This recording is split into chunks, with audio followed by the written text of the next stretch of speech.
is up, everybody? Welcome to Truth and Transparency. Come on in. Happy Sunday night. Well, when my stuff is planned in advance, I'm usually here, and I'm giving Kieran Reed my big Sunday night live spot. I think it is important to point out data and the movements of cops right after the incident. So come on in, make yourself known. Cheers. My Cavaliers just lost to the Pacers, so that was not expected.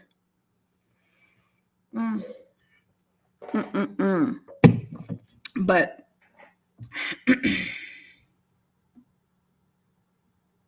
again, good afternoon. I mean, good evening.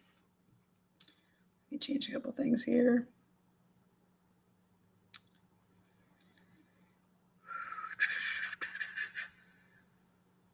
Oh my God, the G's are having a live interview right now? With who? God. Hopefully it's good. Hopefully it's good. All right. Let's take a look. It's a blizzard party in here. It was raining like crazy today. How about you guys? Make yourself known. Thumbs it up, thumbs it down. You're going to have an opinion. And here we go, Karen Reed Trial Watchers.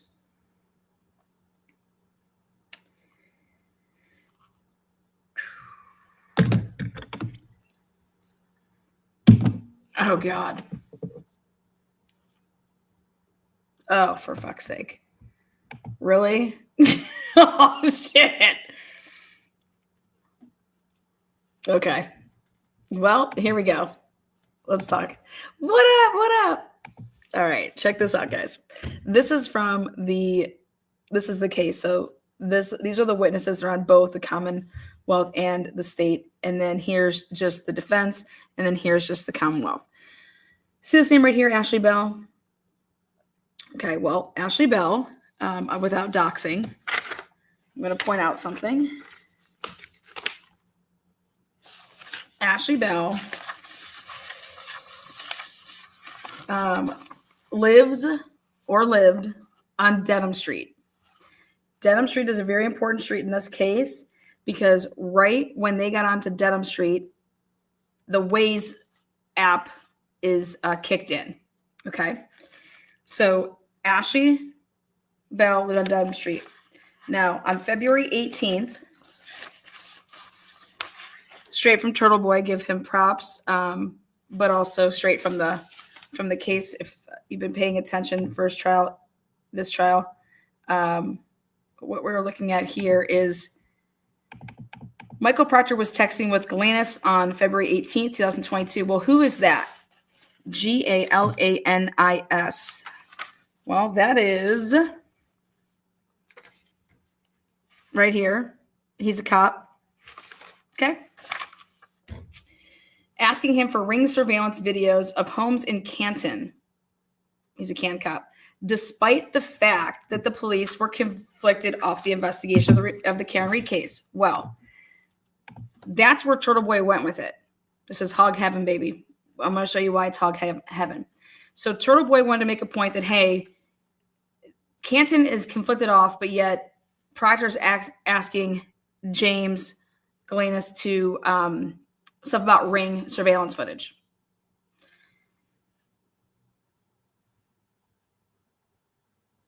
That's a true statement. That, yep, they were conflicted out. Or they just made themselves conflicted out. Here, we're turning it over to, Massachusetts State Police.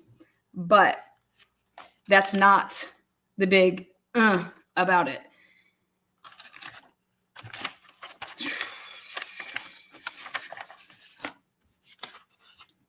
Let me get this a little bit bigger here. Okay. On this day, February 18th, 2022, at 1 o'clock in the afternoon, 59, 110, 116 Dedham Street have ring cams. I'm checking the Kennedy now.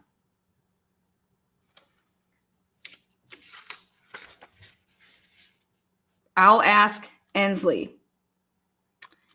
Ensley is another police officer. Okay.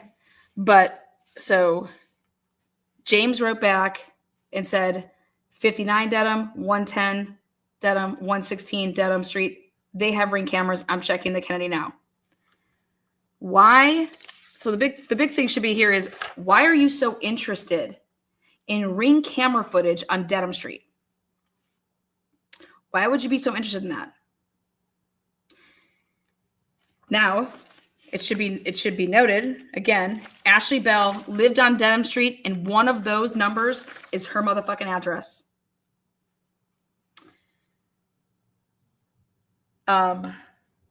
Dedham Street is, I'm gonna have to pull up Google Maps here. But Dedham Street again,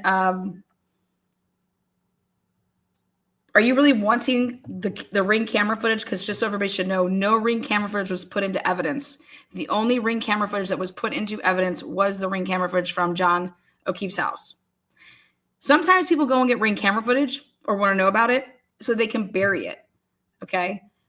But why would Proctor be so all about, like, you're not interested in, well, first of all, how on February 18th, 2022, were you even looking over there in Dedham, on the Dedham Street? Okay. Unless you got into John's phone, and again, according to Nicholas Proctor and Turtle Boy, he said, hey, I don't know how and why they're even talking about that, because John's phone wasn't extracted until 2023 to know things about his whereabouts. So that got me thinking, ready? If John's phone wasn't extracted and downloaded and then played, when I say played with, like looked into to see everything, then why and how did Michael Proctor know that they were ever even on Dedham Street that night? So I'm going to show you, though, by the way, Derek Ellington, new to the case for Karen Reed. Derek Ellington, certified fraud examiner. Fraud. He's a licensed digital forensic investigator. He has his own Ellington Forensics digital company. He's been doing this for over 30 years. He was brought on the case by Karen Reed from trial 1 to trial 2. Okay. Certified e-discovery specialist. Again, Ellington Digital Forensics. This is who you can plan on hearing from in the Karen Reed case, from this man doing a timeline, and a very interesting one at that, if you follow the data. Now, again, why would Proctor on February 18th, 2022, be interested in what and how would he even know unless he actually interviewed people, Proctor, and actually interviewed people and got brought into the know? Like, listen, I need to know what I need to cover up. If I don't know what I need to cover up, then it's, bad. Is there an echo?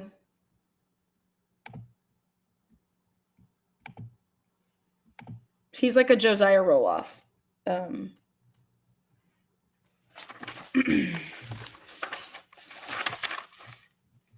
Anybody except for Linda. There should not be an echo. Let me check something.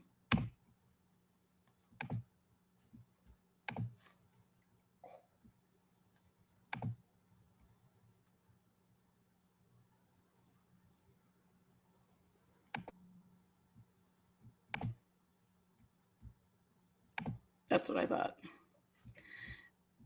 Bye, Linda. Go get a blowjob. Thank you. That's how we get rid of people. Okay. So, again, going back to this, which is, who did Michael Proctor talk to that he would know and even be interested? Why aren't you looking for Ring camera footage on Fairview? Why aren't you looking for Ring camera footage on Washington? Why aren't you looking for Ring camera footage on Sherman? Why in the fuck are you looking and asking about Ring camera footage on Dedham Street? Dedham Street. If you weren't into John's phone and it wasn't extracted and nobody got into the, the meat and potatoes of his phone to know that he actually used the Waze app, to then that's where the verification would come in that he was on Dedham Street. Okay. So why was Dedham Street so important? If it has nothing to do with the case, okay, why would Michael Proctor be interested on the ring cameras on Dedham Street? Well, it should be noted that Dedham Street is where Waze was activated right after turning from, and I'm about to bring up Google Maps to show everybody. So hang tight. Here we go. Take you guys straight to Dedham, or straight to Canton on Dedham Street. Let's back out of here. It might just be better if I use this. Google Maps likes to go so slow sometimes. So I'm going to do it like this. Oh.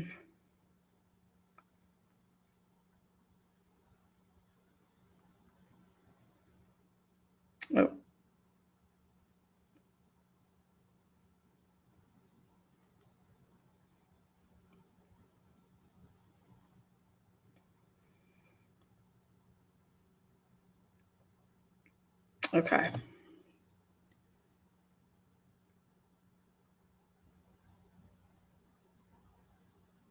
This is a good photo. Let me just print off one copy. It'll be quicker.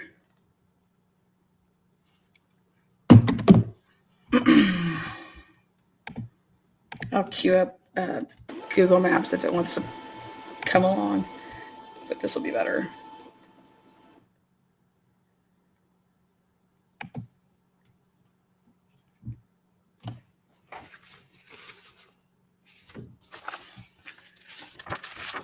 While I'm waiting for this to print off, I went back over Allie McCabe's Life 360 data and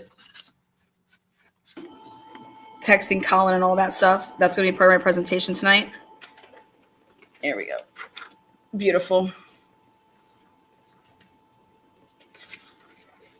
Okay. Make it as big as I can. Okay. All right. So this is Dedham. Golf course is on the right, Dedham Street. Then you make a left onto Maplecroft. Okay. This is like a little turn here. When you go along the turn, it becomes Oakdale. Okay. John Steps. I mean, his flights of stairs, they register right in, like on the, like right there and right here. His going up a flight of stairs. And Ian Whiffin's talking about like that at the stop sign is a cluster of stops. I don't know who stops at a stop sign for 52 seconds. But anyways, this is Dedham Street. So Dedham, make a left onto, and this is what the Waze was doing. It started right here, like that. It actually started right here to be. So this is where Waze started, like right there. This is 110. Okay, 110. See where the 110 is. This is really important. This woman's ring camera would be really important because if they want to say that she just came down Dedham and they got lost, okay, and then they just had to put it in Waze, they pull off to the side to put it in Waze, 34 Fairview because they got lost. Like that's their story, okay, that John called at 12:18 and 50 seconds because he was lost, okay? And this call would last from until 12:19 and 36 seconds, where then Waze is activated after that hang up, okay? Well, what would be very significant is if the car never is seen traveling this way, and if the ring camera doesn't pick up the SUV from over here, right? That would mean that when it's registering right here to kick in at like 12:19 and 36 seconds, right in that area. That means it wasn't coming from over here. That means it was coming from like over here. Okay. So address 110 would be very, very important, because if that Ring camera does not have the SUV going this way, right?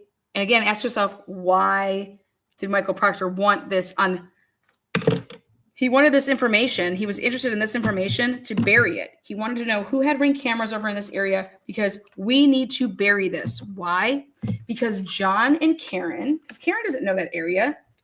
Karen, for all she knew, she was at when she was waiting and dropping him off and saw him going to the house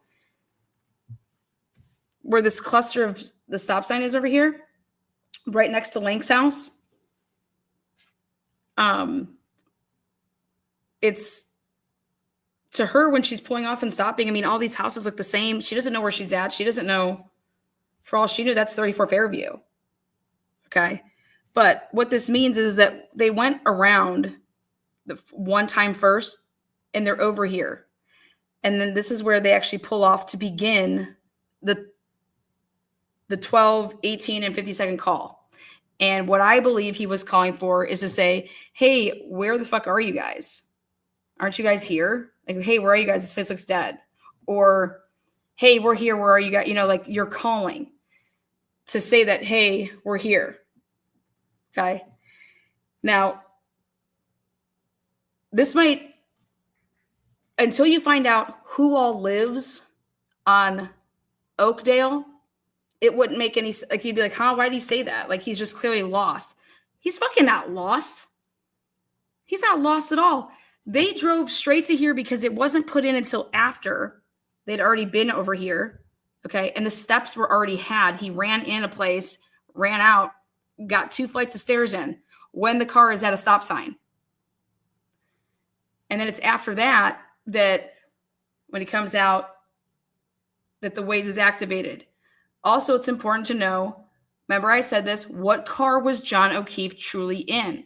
Because Karen's like, he gets out of the car, right? And he needs to go check and see if, hey, are we even invited here? Why do you think you would say that? Well, because we weren't with these people at the bar. The people that we were with at the bar, they're the ones that said, invited us to this place, right? But John knows where they're at. They're in Hog Heaven. Well, Anna, what do you mean by that? Well, I'll tell you what I mean by that. Do you guys know who the fuck lives over here on all these streets? Do you guys want to know how many police officers live on Oakdale Road? Let me tell you. You guys know how many police officers that were involved in the Sandra Birchmore case live on that street?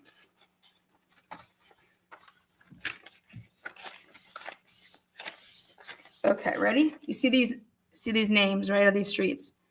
Dedham, Maplecroft, Oakdale, Birchcroft, Crestview, or whatever the hell it's called. Crest. What is it called? Oh, Cedar Crest. Okay. Michael Lank, 33 Oakdale. Michael Lank, 33 Oakdale. So we're going to take a marker here. You're gonna tell me if you think John was lost. Okay, ready? Mike Lank.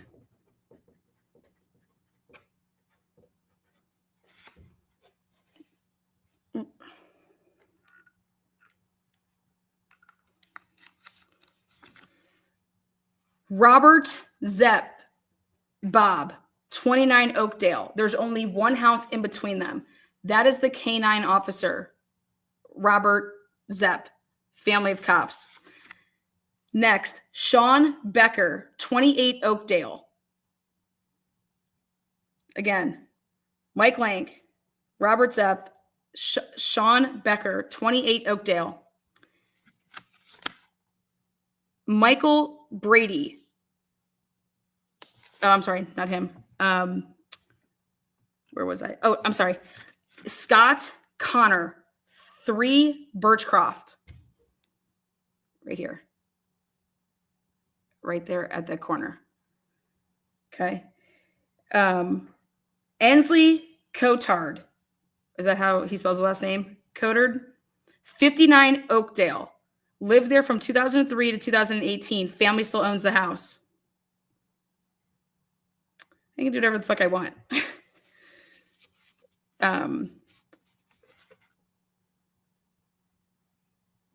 Brendan Healy. Cedar Crest. Right there on the corner where the stop sign is.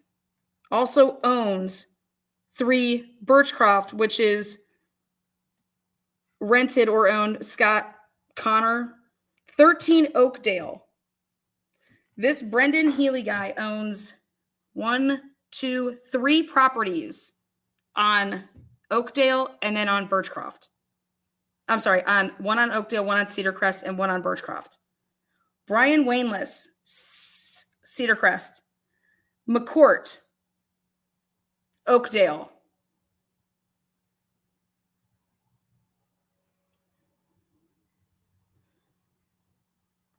Edward Lehan, Oakdale. Sweeney's, Oakdale. Cabot Duvall, Oakdale.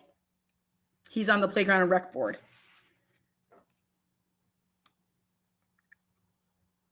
Barry Keller, relation to Tom Keller back in the day. Birchcroft, as well as they got Fairview, as well as Cedar Crest.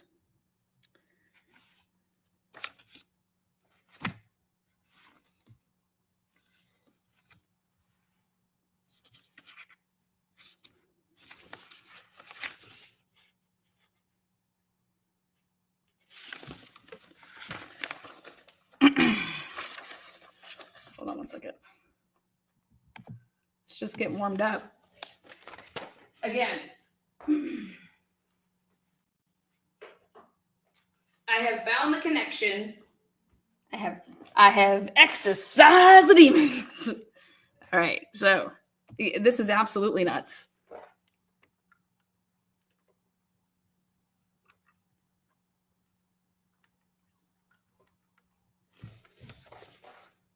Okay.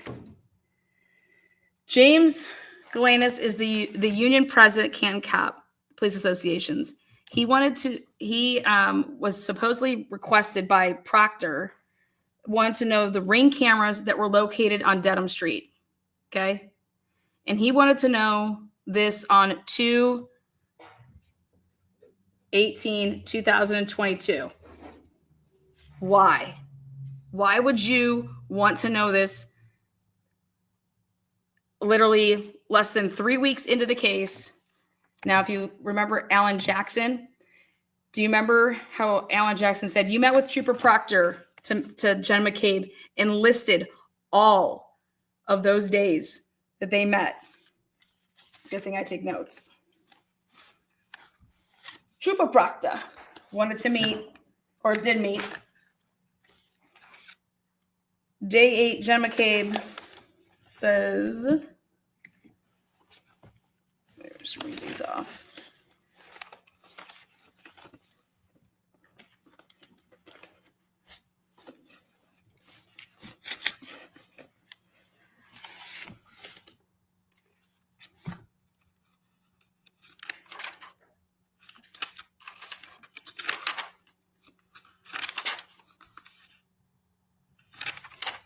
Okay.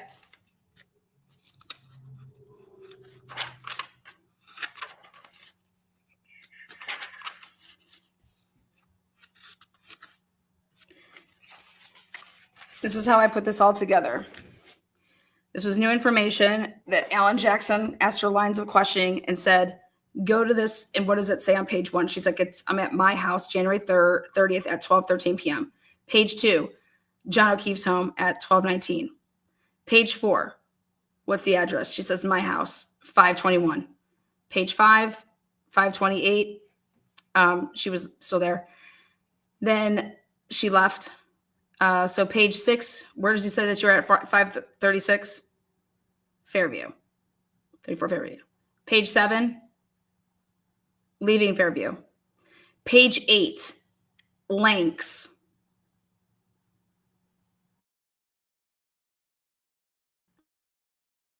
lengths, but how it was said, Dale. I about died when I heard Oakdale. I said, Oakdale?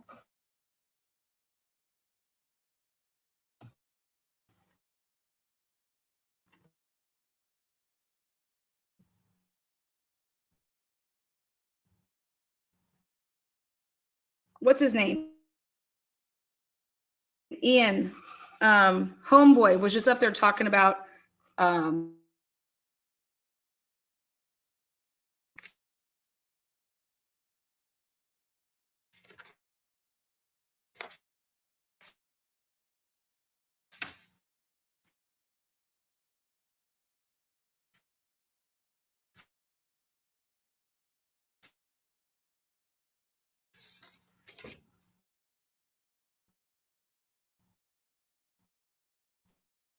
sorry, we've had storms over here, so I don't.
All right, can you guys hear?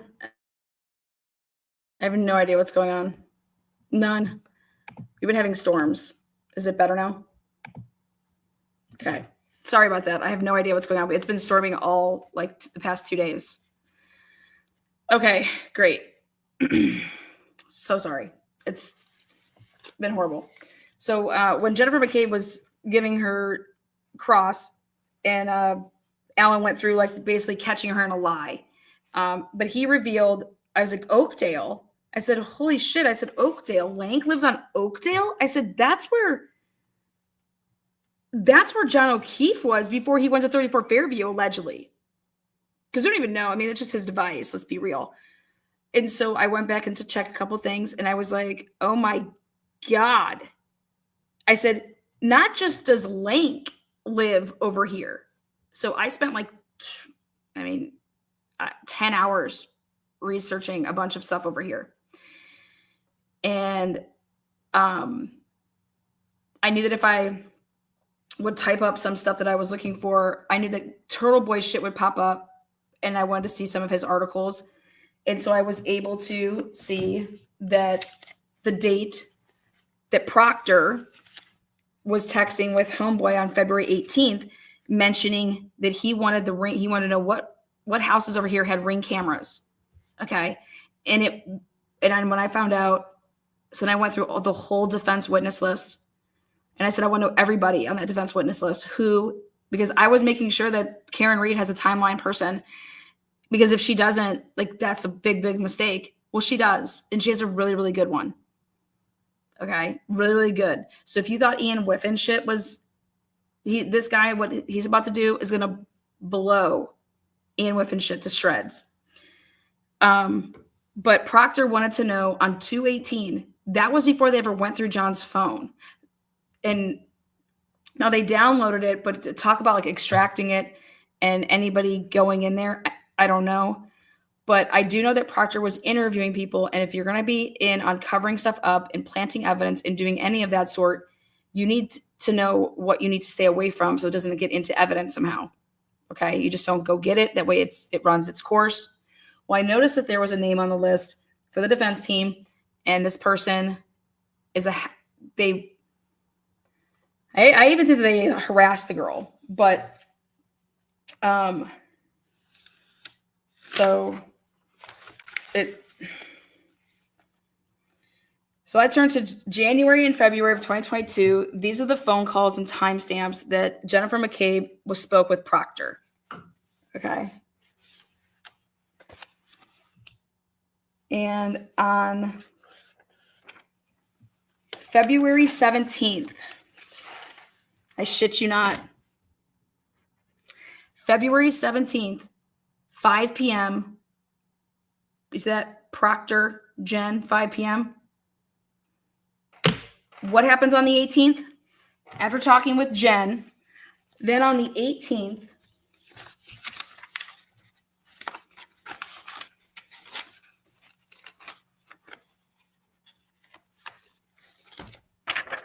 he wants to know, give me all the Dedham. He wants any house over there. And it wasn't just that area. When I say Dedham, he wanted to know Dedham, and he wanted to know, he went for this whole square. Hog Heaven, Birchcroft, Oakdale, Cedar Crest. And I just read you guys off how many people live over there. A shit ton. Shit ton of cops. Canton cops. Lots of them. Not one, not two.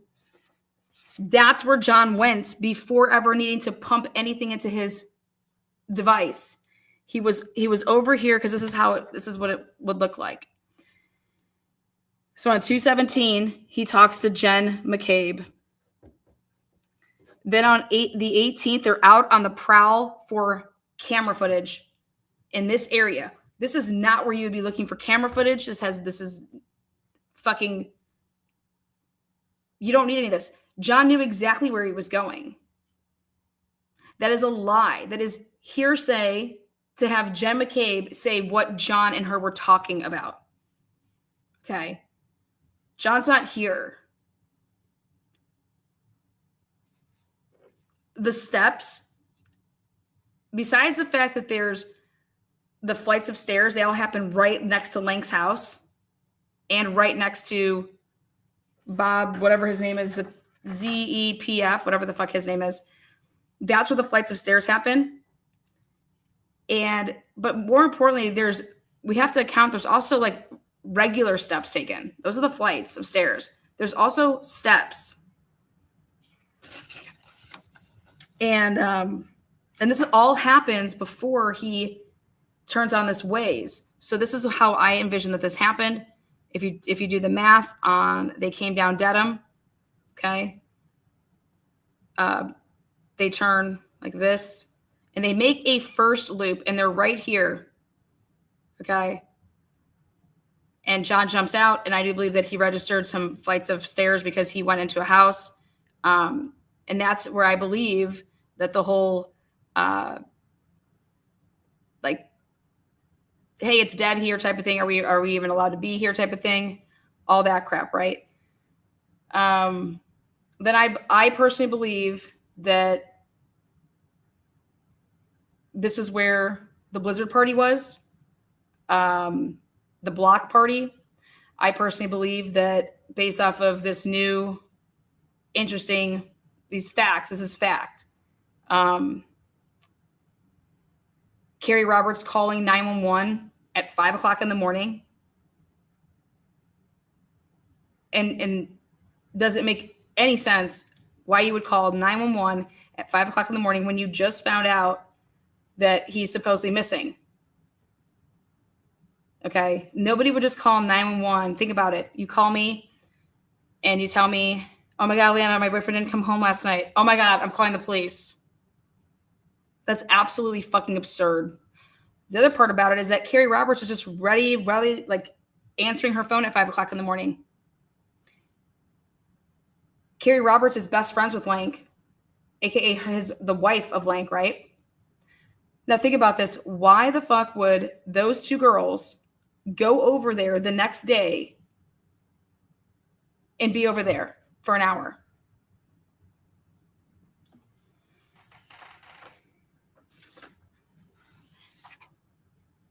Why?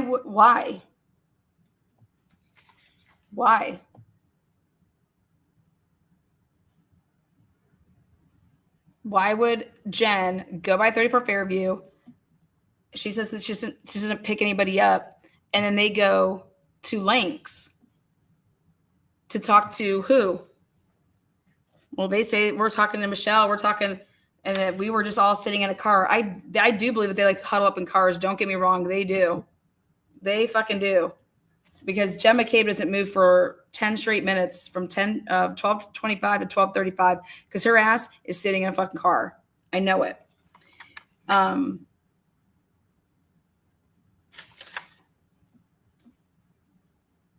Also, these parents are the ones that are notorious for drinking with their kids and letting their kids drink. That's just what they do. But going back to Carrie Roberts, she mentions and says that on the phone to Good, she says, yeah, I guess, I don't know, they were having like a blizzard party or whatever. And he's like, oh, yeah, I wasn't there. I've had to be here. He knows about the blizzard party. Good knew that they were having people over and having a party. A blizzard party. And he's talking about his cop friends all over here throwing a party. Where John fucking went originally.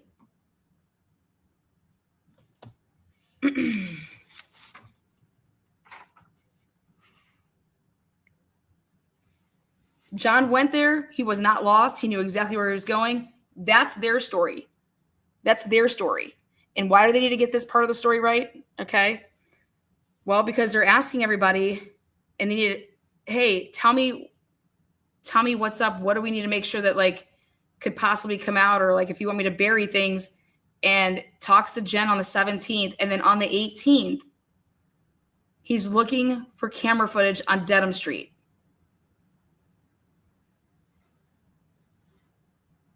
And he really, really, really wants this one right here. Why would this one be important? Because it'll show that when they were coming down Dedham like this, it's at a way earlier time. It's like at 12:16 because they make that first loop, and then he doesn't put in that until afterwards. When then on this phone call, okay, that's where it's like one of these fluke. Like this is where the fluke shit happens, and you can't always explain it. And I was trying to explain it to a friend last night. When they're like, well, tell me what you mean by that. I was like, okay, the best example I could give you is this. I was going out one night with a friend, and we go to our friend's house. We have dinner there. It's a group of us. Then a girl was going to watch and babysit the kids, okay? So she's there to pick up the kids. We leave then, and as we're leaving and on the road, my friend realizes, oh my God, I don't have my phone. I was like, shit, do you want me to turn around? And I call over at the house and I said, hey, so-and-so left their phone there. Do you have it? And they're like, well, no, we can just get it. Like, it's fine. We'll just get it in the morning. Like, I don't need it. It's fine. We're going to, like, a bunch of us are going to the casino. Okay. Are you sure? Like, I know how I am. I want to have my phone with me. So here, I have this person with me in my car, but their phone is with the kids and the sitter, and we do not get that phone back until the following morning at, like 10 a.m. because she's bringing back over all the kids, dropping them off, and then that's when she hands me a phone.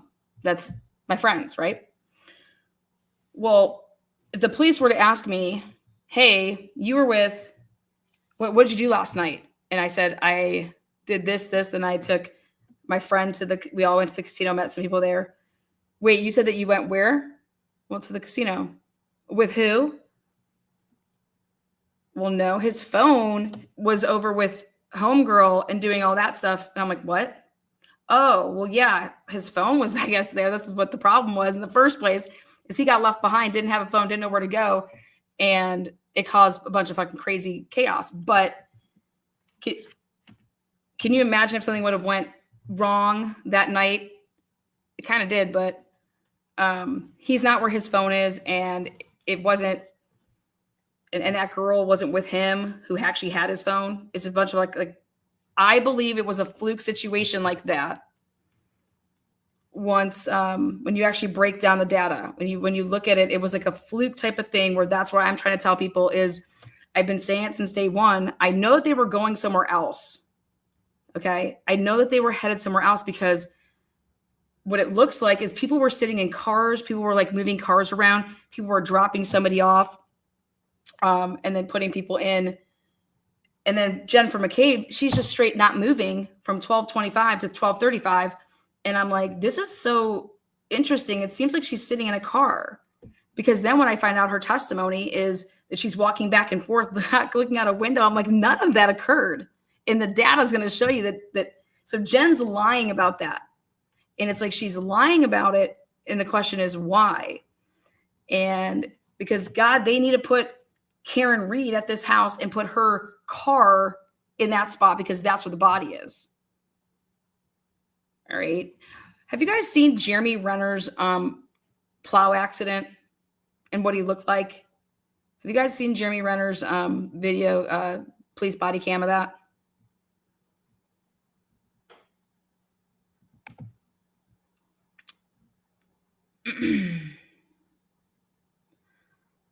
Well, I think you guys should go take a look at that.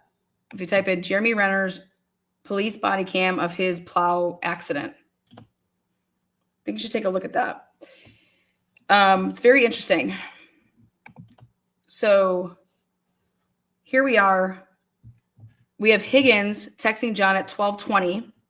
Okay. In some seconds, saying, you know, where are you? At 12:20. Are you coming here? Well, where's really here? Is here at 34 Fairview? Or is here over here where all the cops are?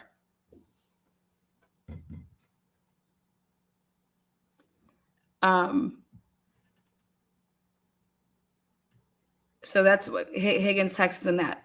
He also doesn't view, well, the phone does not view Higgins's text message until 12:25 in like 2 seconds. Okay. Never writes him back. And when you don't write somebody back, it's because normally you're with them. So I don't need to return their, you know. Then at 12:27, Jennifer McCabe will text and she says, here, exclamation point, question mark. Ready? And she tries to say that that's for saying, oh, are you here? No, she's telling John that she's here. Here. Here, you just called me at 12:18 asking where the fuck I am, right? And I'm, you know, I talked to you on the phone at 12:18 and 50 seconds, right? To 12. Okay. Here.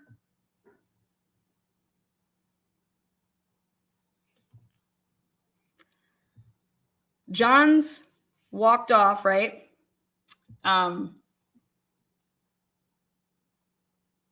Then at 12:29 in some seconds, John doesn't, return that text, but Jennifer McCabe calls him, right? And there's a 7 or 8 second phone call. And she says it was a butt dial. There's that fucking no butt dial. They talked.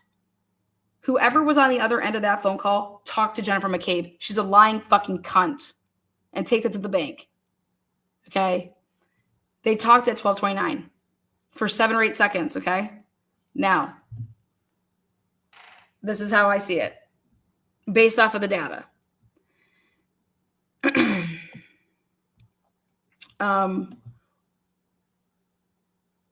When Higgins says, you know, are you coming here? Are you here? Whatever he writes at 12:20 and some change. John goes up a flight of stairs, 2 of them at 12:21 and 27 seconds. And then again at like 12 and 37 seconds. which happens right where like the Lank house is and the other houses that are these people that they know. And when John got out of his vehicle, because they put in at 12 right here, 12, 19, and 37 seconds. So then here, you're driving. You're going to be, this is the second time now that you'd be going around. Second time you're going around. Okay. And it's like somebody that they saw, that they knew when they're driving around. Oh, wait, there he is. There's so-and-so. There's who? There's Higgins. 12:20 and some change. And 12. Like, so that's right where that would have happened. And he gets out and he does what? He sees Higgins, right? And she's like, this is where I think Karen hears the whole, like, I'm going to, I'll go see if everything's cool or what, whatnot. But here, Higgins, after John goes, I think he goes upstairs, downstairs, whatever, he comes back up, he registers these flights, 2 of them flights of stairs. That's where it's all at. He's also taking steps. And then that phone call that happened at 12:18 to 12:19 with freaking Jennifer McCabe. Hey, so-and-so doesn't want to go anymore. Or why don't you guys just come snatch us up and bring us back. Okay. Come snatch us up and bring us back. So that got relayed. So then John just hops in the car, like the car with Higgins, just to run up to go grab them to bring them back down. Okay. When this is happening, okay, I personally believe that, because now, and you guys can say, Lana, you're fucking crazy, but Karen's waiting. They go up and grab Jen, Matt, whatever, bring them back down. I believe that Carrie Roberts was at this fucking party. Okay. The reason that I believe that Carrie Roberts was at this fucking party is because that's who Karen calls that next morning. And she's just so wide awake, right? She's not like, oh, like she's calls good right away and starts chumming it up. Like she was ready for this call. So I think that she has to see somebody to the point between what would happen to somebody like, oh, so if Karen didn't say, let's say that if Karen didn't say, John get in the car with Higgins to like go drive off because she was like looking down at her phone or doing whatever, right? And they're just, well, we'll just go grab, and we'll be right back. Somebody, I feel like, went over and said something to Karen, like, oh, hey, where's John? Oh, I thought he came in to like see if we're invited. What? No, he's not here. I haven't seen him. Something like that. And then, or it could even been something like, oh, they want to go pick somebody up probably. And she's probably like, wait, what the fuck? Who knows? But in order for Karen to get, and then this is where I believe that so think about this now. They just drove off, right? That's where the Waze is. The Waze is in Higgins' Jeep. Okay. So the Waze is in Higgins' Jeep, and it's Higgins and John, not John and Karen. And I think when she says, I saw him go into the house, yes, Karen saw him go into a house right the fuck here. Okay. And this is where Karen was, in that she's thinking, she doesn't know that area. She's thinking that, yeah, this is the house. This is where he went in. I've never been to this house before. I was there for like all of like just a couple minutes. I wasn't staring, like, and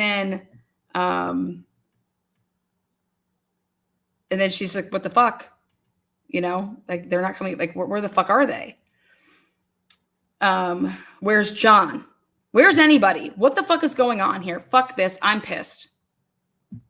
Right? And I'm just leaving. And then Karen leaves.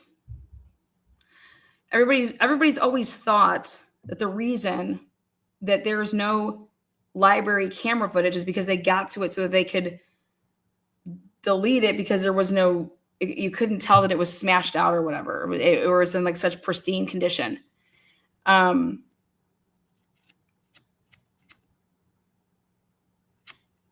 if it just shows that you're coming from a different way that you would have been really going, or like the timestamp?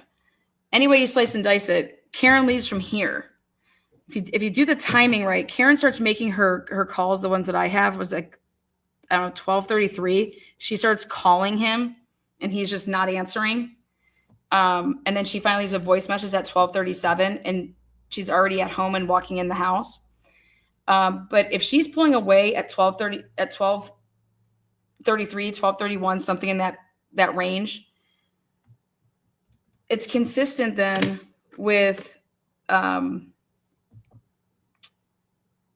Jennifer McCabe sitting in a car from 12:25 to 12:35, and then she gets out of a vehicle, and I believe that she gets out of a vehicle over here at 12:30.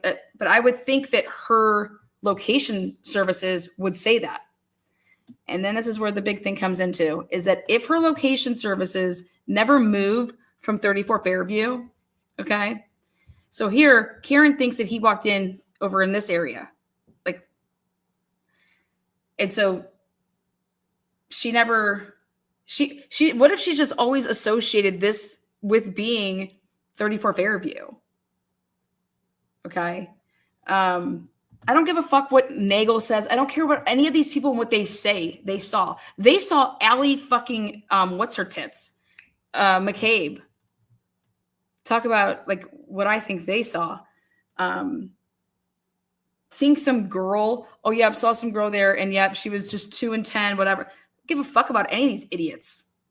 Any of these people are fucking hammered. They've been drinking all day since 3 o'clock in the afternoon. All these fucking people. Like, unreliable as fuck. But if Jen's services, her location services don't show that she came over to this area, okay? Or if they don't come over to this area until later, or if they never go over back to this area, okay? Then you can eliminate some things to say like, that sure, shit could have went down at 34 Fairview then. But what it tells me is that I personally think, based on now who lives over here, what Proctor was doing on the 18th, he wanted to get rid of any footage that was over here. That's all he cared about. Why would you be not looking for ring camera footage in and around the area of Fairview?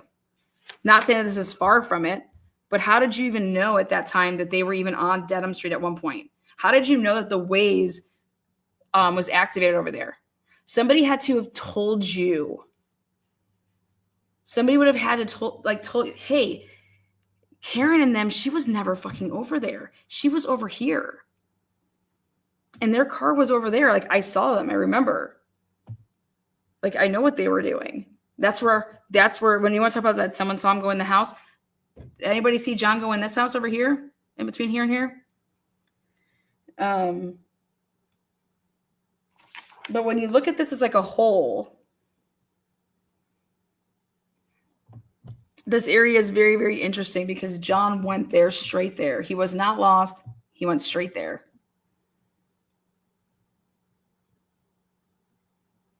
And Carrie Roberts' little fucking 5 o'clock in the morning bullshit. Yeah, no. But we're going to get some more data.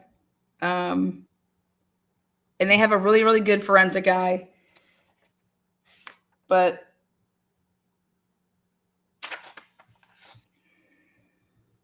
yeah.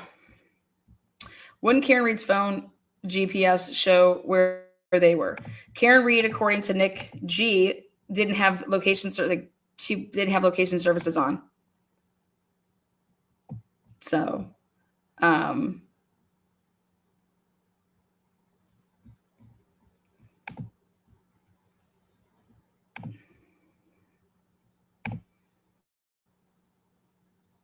if this is what I would do with my Sunday night and write stuff in like that on a stream, that's just ridiculous. I believe he was placed in 34 Fairview basement until they put him out on the lawn. His data gets really interesting. John's does. There's no good accuracy of his data beginning after the 12:27 phone call. From 12:27 a.m. until right before 1 o'clock. It looks like his phone was in a car that had parked there or in the driveway right there for, over the night, and that they had to time it up pretty good to say, hey, when are you coming? Because we want to have John's phone moving at the same time that you would be getting over to the body. These are people that they cover up murders all the time. They cover up crimes all the time. And I can say they cover it up all the time because Sandra Birchmore is the prime example. And if you think Sandra Birchmore was the first one, no. If you think Karen Reed was the second one, no. These fucking people are fucking sick. These are sick motherfuckers. And they know what the fuck they're doing. They know that a phone data they know what they're doing. And when I saw that Karen Reed is pulling out of her driveway at 5:07, thank God she hit that car, man. That was God right there. If Karen Reed does not tap that car, Karen Reed's probably in prison right now. But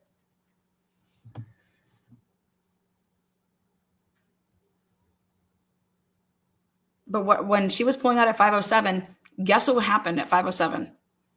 Jen's phone, who I question if she was using it, but Jen's phone at 5:07 calls her sister, and they talk for 36 seconds. What do you think that was for? Put that to 5:07, the same time that she's pulling out. That is saying, hey, she's awake and she's coming. She just called us and now she's backing out. She's coming. Is everybody in their places? Is everybody in their places? We're telling her to come over to the house. And so, you guys remember how then it's like, oh, Jen went over to 34 Fairview and saw his body? No. What if Jen came over here? What if she came over here?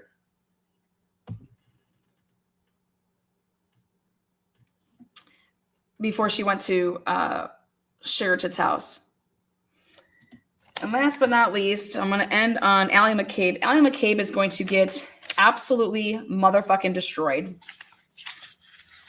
Absolutely destroyed. Last trial, she said, Colin texts and says, hey, come get me, blah, blah, bullshit, right? Well, these are I put together. I want to show you her Life 360 data. Okay. So, let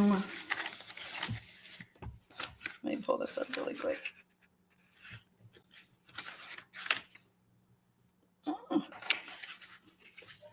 All right, so she does this at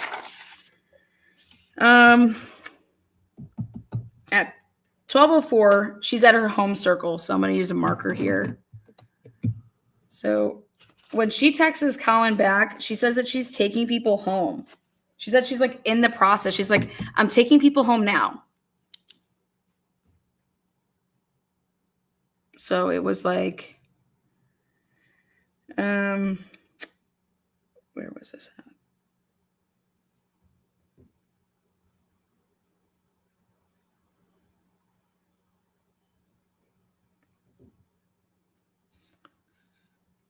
Hold on a second.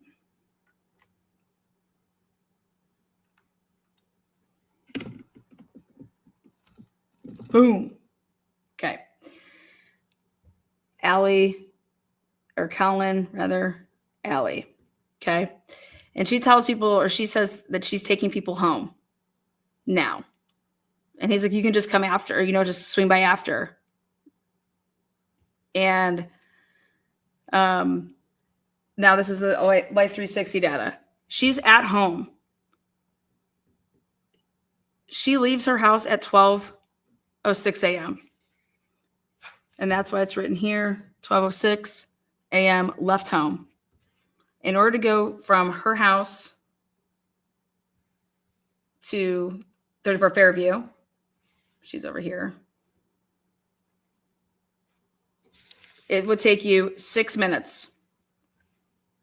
Her average speed, by the way, was 42 miles an hour. And she's arrived whatever she went and did. Let's just put it to you that way. Whatever she went and did, it had her arriving. In order to do this, she would have gotten to 34 Fairview, 1212. He would have had to literally be standing out there, jumps in her vehicle, and like speeds away. That would also mean that she didn't take anybody home. She went straight there.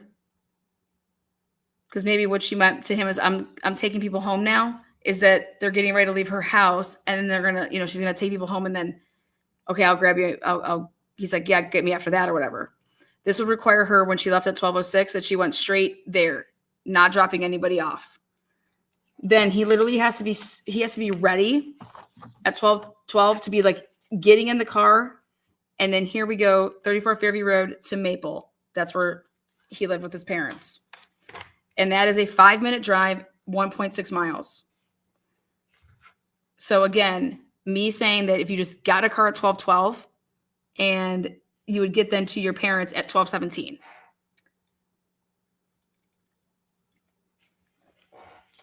Then she has to bust it to then get from Maple Street to 12 Country Lane. And that's a 7-minute drive. Okay. And so she would have left at 12:17 to be home at 12:24. And according to Life 360, she took a 12:04 was home circle, 12:06 was left home circle, 12:23, it was a 7-mile drive. She was averaged 42 miles an hour, and she was back at home. And it was 7 miles. So doing all of this was just shy of it. It was 6.4 miles. Okay. Interesting. And to be able to say that she did what she did, again, this is literally no stopping. Like, there is no like waiting around, nothing. Okay. If she's saying that she did that in this amount of time.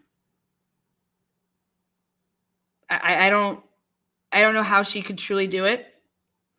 Again, she gets back at home at 12:23. So it's a minute shorter than this.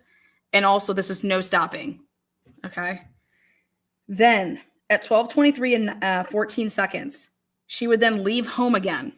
Now this is more like the pace that I'm seeing.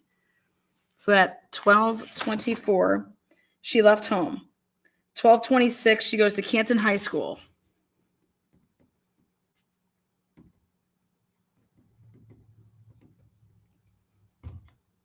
This is Canton High School.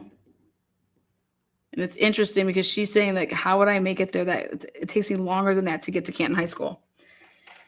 Again, these are bubbles, though. 12:26 and 55 seconds, she left Canton High School, or the bubble, so it's like an area.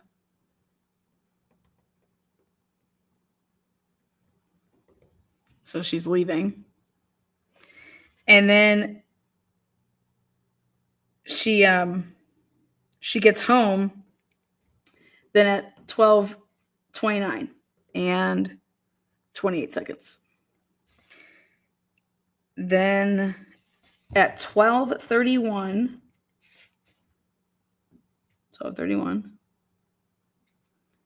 and I don't know how many seconds, but until 1:08, she makes a 12-mile drive, and her average speed 42 again.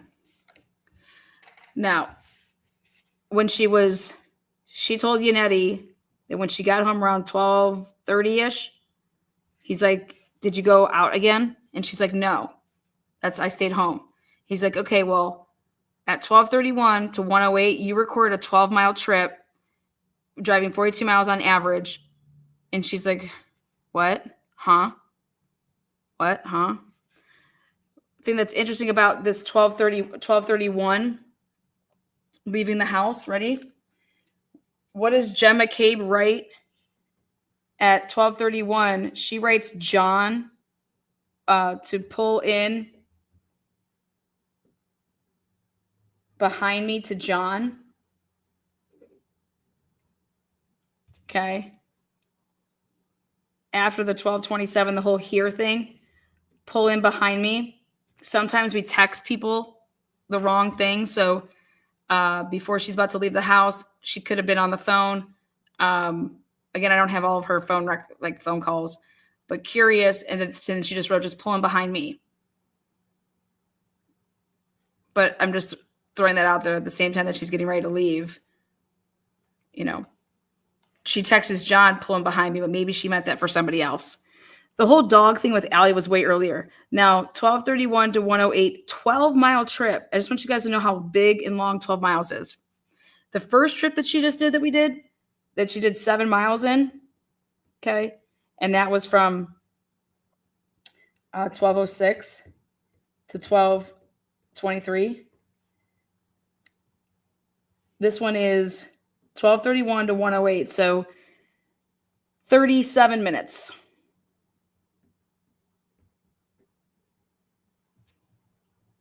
What the fuck was Allie doing? What the fuck? I mean, 37 minutes. She drives 12 miles. And I'm like, dude. Okay. Next. Then, if that wasn't enough, she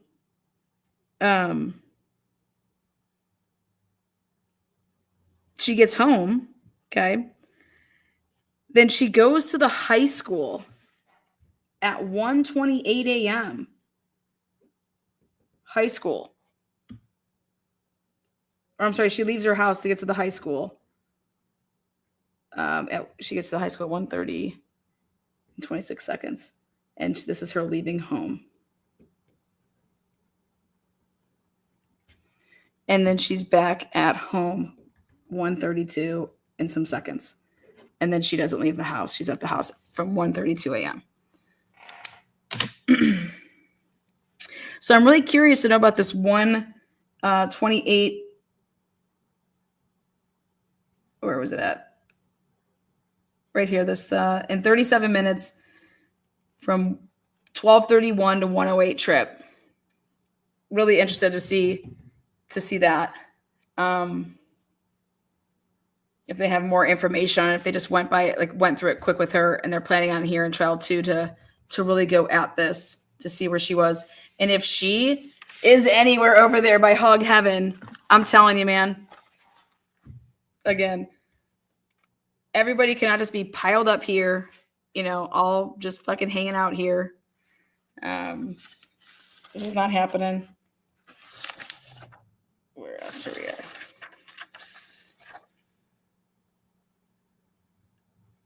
I've said it before. I'll say it again.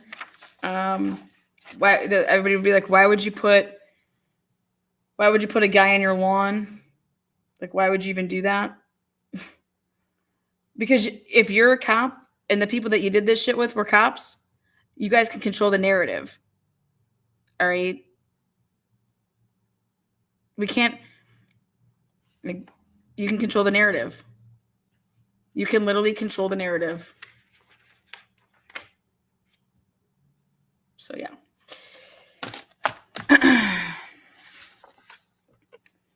When I found out how many people own property, live here in this area that are cops and that are either on the boards, the different boards that they have in Canton, and then what Proctor was doing on the 18th after talking to Jen McCabe on the 17th, fuck out of here. Connect. So it's one thing to go and find different information, right? And then it's another thing to connect the dots. And so I'm just connecting the dots a hell of a lot faster than other people. And Ashley is on the witness list. Very interesting to me that she was on the witness list. Curious if they wanted her. She had a Ring camera. I think they wanted it. I think Allison McCabe is in for a fucking treat. And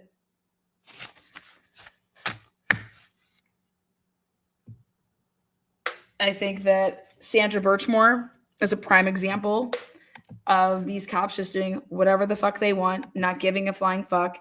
They've been doing this for generations. This is not just these people. This is generation. These families produce police officers.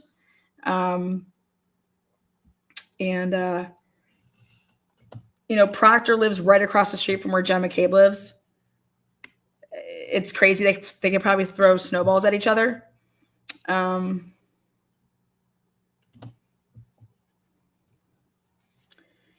Also for us to assume that, Colin's leaving to get picked up or wants to get a ride or whatever.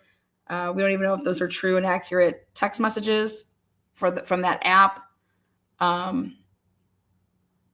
But this digital guide they have, and depending what the feds turned over, because I just think that Alan Jackson, they got their hands on so much stuff so late in the game. You can't just go and get a fucking expert like, come on, look at this shit.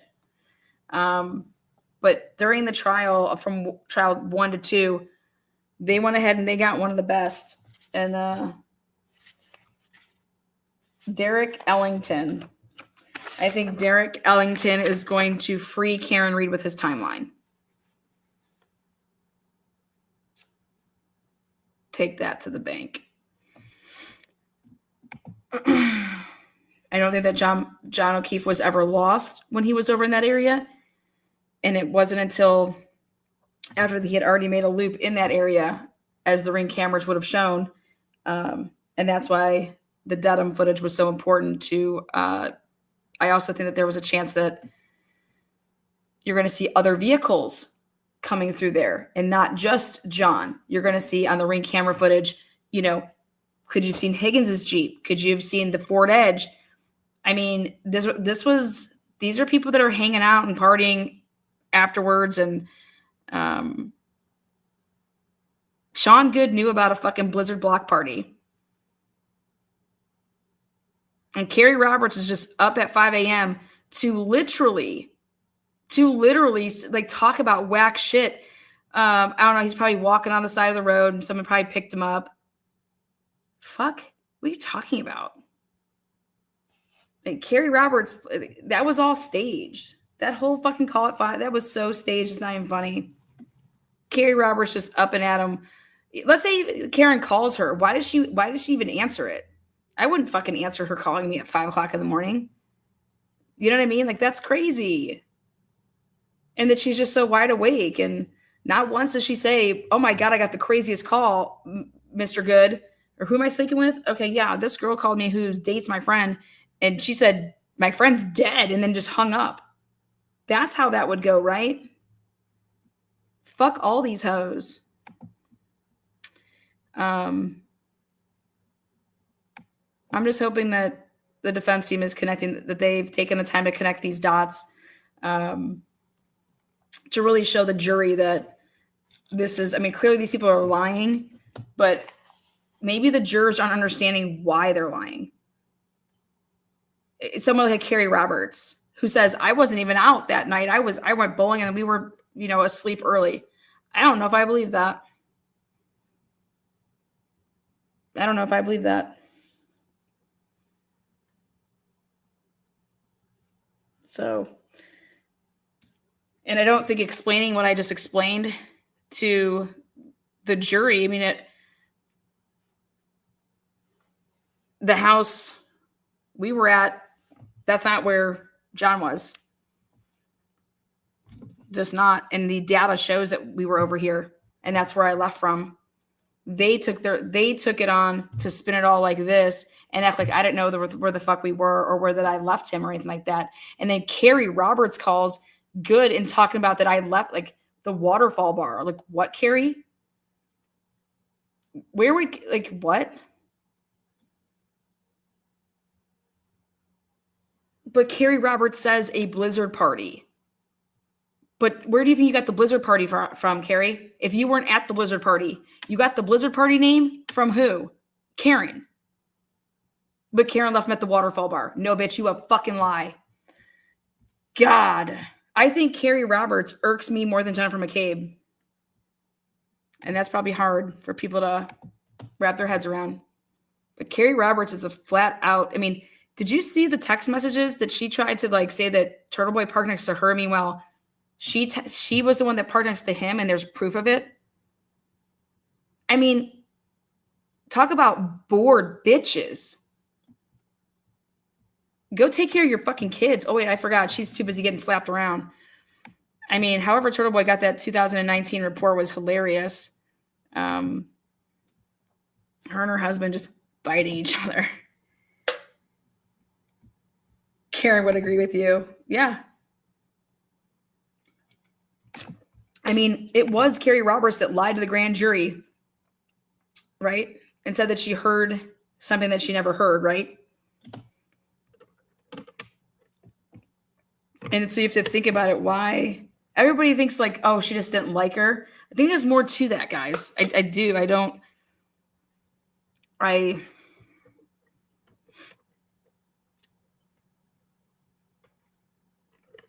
Maybe Carrie Roberts was at a party that she wasn't supposed to be at that night. You know, wait, Kurt, we just went bowling. So your husband doesn't go with you bowling with your kids. You go do that. He goes out and meets John at the bar by himself. And then he just comes home and you guys just go to bed because it was oh my God, I just can't believe that, the blizzard's coming. No. For Karen Reed to get on the phone. Oh, yeah, that was the last part I want to tell you. Ready? I was trying to make this an hour. The last part I want to tell you is if you go back and listen to Karen Reed's voice messages, this is another thing that supports my theory of the data, okay? When Karen says, everybody's looking, nobody knows where you're at. Nobody knows where you're at. Why would Karen be saying that nobody knows where you're at? Nobody knows where you're at. Everybody's looking for you. Nobody knows where you're at. Everyone's looking for you. That was on a voicemail. Where would Karen get that from? She doesn't have John's phone. She's not seeing, fucking McCaber over here blowing her up, writing this shit, right? Where would she get this from? She said that, yeah, she says it on the voicemail. And that's where I'm saying, if you listen to that specific voicemail, it confirms what I'm saying, which is somebody coming up to her when John goes off to make sure that they're like, are we invited? Go and check and make sure that it's cool for us to be here. Okay. So when that happens, I believe that somebody came up to her, AKA, was it Carrie Roberts? Carrie Roberts, and saying, oh my God, I thought you were so-and-so. Oh, hey, Karen. Oh, I thought, oh, where's John? Oh, he went inside. Well, I was just in there. He's not in there. And then Higgins acting like he's looking for him. And then he happens to see John, snags him. They then get in the truck to go pick up the other assholes. And then they go and walk in where the garage is. And then shit just takes off from over there. But I feel like somebody got in Karen's head space before she left. Because for her to say, people like, nobody knows where you're at. Nobody knows where you're at. So we'll see though. And I'm putting some money on that. I think that there's a chance that Karen testifies. Think about it. Your team is just literally going to destroy all of these people. They've lied. They've done all these things, right? And the jury sees it. Everybody sees, okay, these people have lied. They've lied to the FBI fucking eye, all right? So now here, have the woman who had this all happen to her take the stand and say, this is not where I was, okay?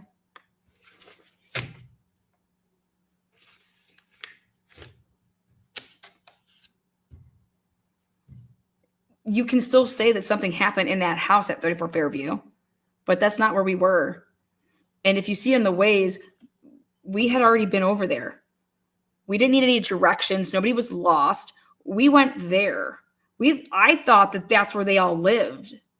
speaking of like Brian Albert, we've never been there. I've never been there. Okay. You fucking come swinging out the gates like that shit. The messages that I'm leaving, I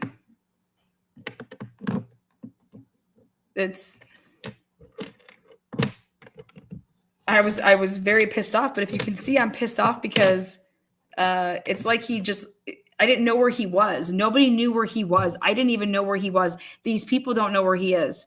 He said he was going in to check things. Then a couple people came out, said they didn't even know that he was whatever. Boom. It's usually you interrogate people. They didn't even try to question her, put her in a room and get a camera on her and ask her all these questions and get her to try to confess. Why not? We're going off of what Proctor wrote down in a report. We're going down with Jennifer McCabe said. We're going off of what Carrie Roberts said. We've just showed them as all liars. And now Proctor got fired because of what he did in my case. And so here's what it was.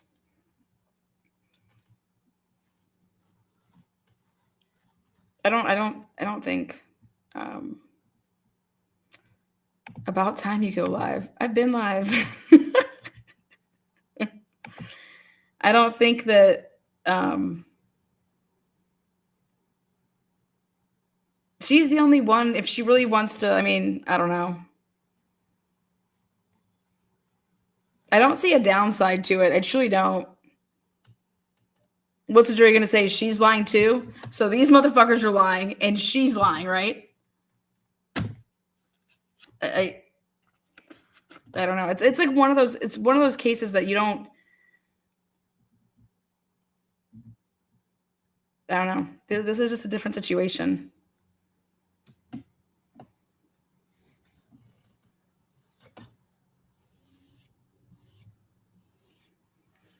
So, oh, well, welcome. Anyways, I want to see Karen sue the fucking pants off this town, these people. This place is really, really bad. It's bad news. This was really, really orchestrated. And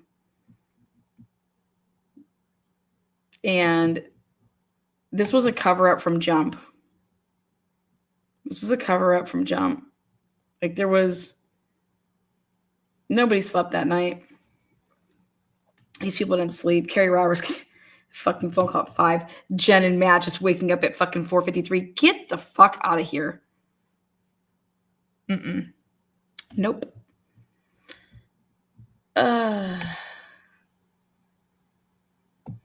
Everybody was waiting and everybody was ready for that phone call from Karen Reed. Okay. The way that they responded and reacted. Yeah. This was controlling the narrative. Carrie Roberts controlling the narrative from Jump with that phone call to Good. I cannot. There is no way in hell under any circumstances if my friend called me and told me, I would never take it upon myself to call the fucking cops. If my friend's boyfriend was a cop, like that wouldn't look good. Okay. Like Carrie Roberts doing that, like that would not look good for John. Say that John's alive and well. That's just going to look really, really irresponsible. And to call the cops within 5 minutes versus like, okay, calm down. Like what's going on? Let's walk this all through. And then saying stuff like, she didn't say anything to Good. Like, okay, hey, my friend's girlfriend wants to go driving around. And I think she sounds really drunk. I really don't want her driving. Do you think maybe like you could go over there and drive her around or something, or make it so that she can't, she sounds hammered. Like that's the type of stuff that you would say. She's laughing. She's giggling. She's a piece of shit. She's a piece of garbage. I don't believe that Brian Albert was there. If he couldn't have come out if he wanted to come out. I do not believe that he was there. I do not believe that Lank went back there and did anything. That was just to cover up the whole like phone records coming to light. And yeah, no.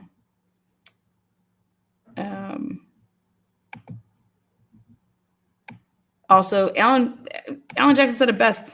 You could have just said that on the phone. Why would Lank come over to the house? Bullshit. And now they're all lying. They're all lying when they said, could I have hit him? Now these bitches are trying to say, she said, I hit him. Fuck all these people. Fuck all these people. They were going to say that John got hit by a car, that John got hit by a plow. Okay. They were going to say that John was walking. Where he was walking from, though, that was going to be the interesting part, though, then, too, is where was he coming from? You know? And then I thought to myself, and I'm like, you know what? I don't think that that was ever a fucking option. To say he got hit by a plow. I mean, again, you're going to have to bury a lot of things. It's just, yeah, crazy. But anyways,